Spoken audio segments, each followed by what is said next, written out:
Hi everyone, this video is about true Toltec teachings beyond the hype. Now, when we think of the word Toltec, there's actually a lot of interest in this nowadays. It's seen as an ancient philosophy or an approach to life, and it's gotten really a renewed area of interest, an upwelling of interest for a lot of reasons. People are looking for authentic ancient paths to follow, and there is a lot about Toltec that is appealing. The modern lore around Toltec was started, as you probably know, by Carlos Castaneda, who wrote a lot of books about Don Juan. And Don Juan was the master teacher who was teaching Carlos the ways of the warrior, about tracking, stalking, dreaming, recapitulation.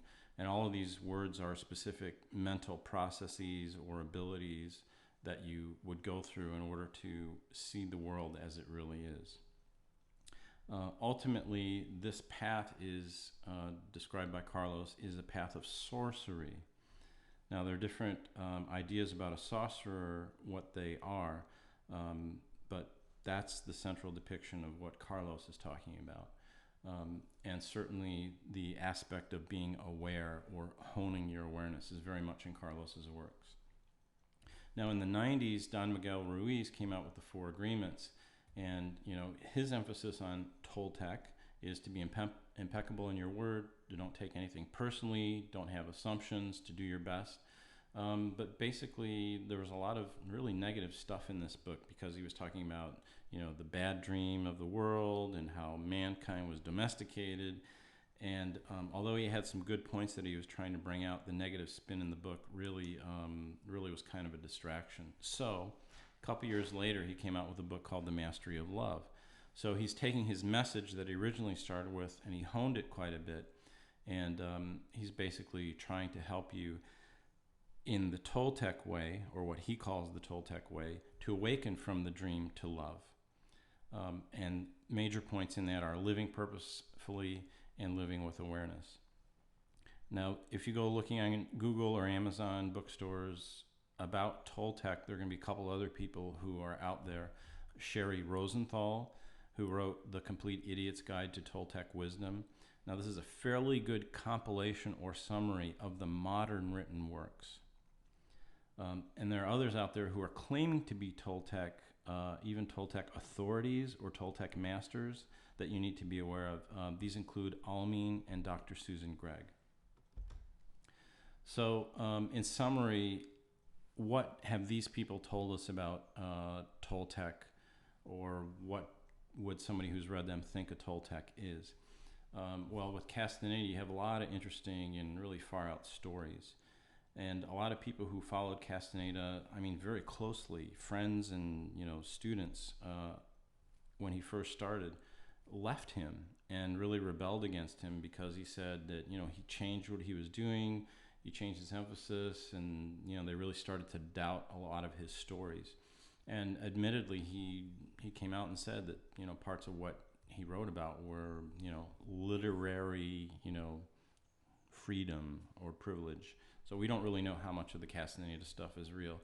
And actually, other people have come out to say, well, they studied with the real Don Juan. So we're not even sure if Don Juan was real. With Ruiz, we have a wide range of thoughts, both positive and negative, with an emphasis to bring you into awareness and love. And there are other people out there. There's a very broad spectrum of those who are sincere Toltec writers who basically have parroted Castaneda and Ruiz, or studied with Castaneda in the beginning and then went off and developed their own theories and ideas. And then you have a lot of people who had absolutely no contact with any Toltec teacher and who are saying that they're a Toltec teacher or a Toltec master, or whose understanding of Toltec is limited to what Castaneda said. And these people are using the name Toltec as a way to brand themselves in order to make a living.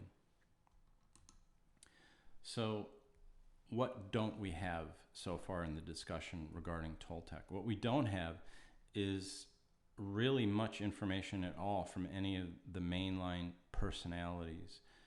By that I mean when when Europe came in contact with the carriers or the survivors of Toltec wisdom as exhibited in the Aztec culture, we totally misinterpreted what those guys were about.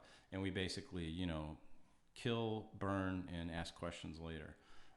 So we don't have any real solid transmission from any genuine Toltec lineage. What we have is kind of been pieced together. So what I have done is to go to Teotihuacan, tune into a lot of these sites, and from going to different other civilization sites that they left, been able to piece together some common themes.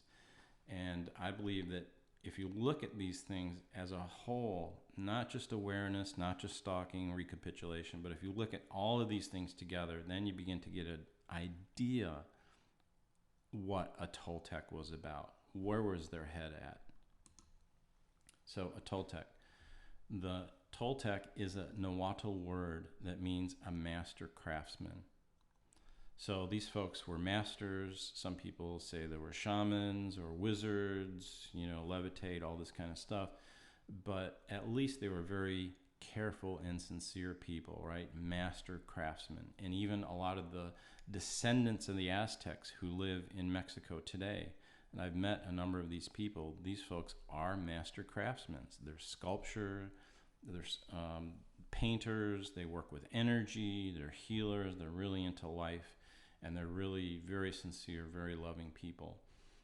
It's interesting that if you study the etymology or the historical progress of the Nahuatl language, is that it actually seems to start around Salt Lake City area and then come down through Chaco Canyon, which should set off a few interesting bells for folks, and then come down into Teotihuacan and then spread out, and finally the language is carried over to be the language spoken by the Aztecs.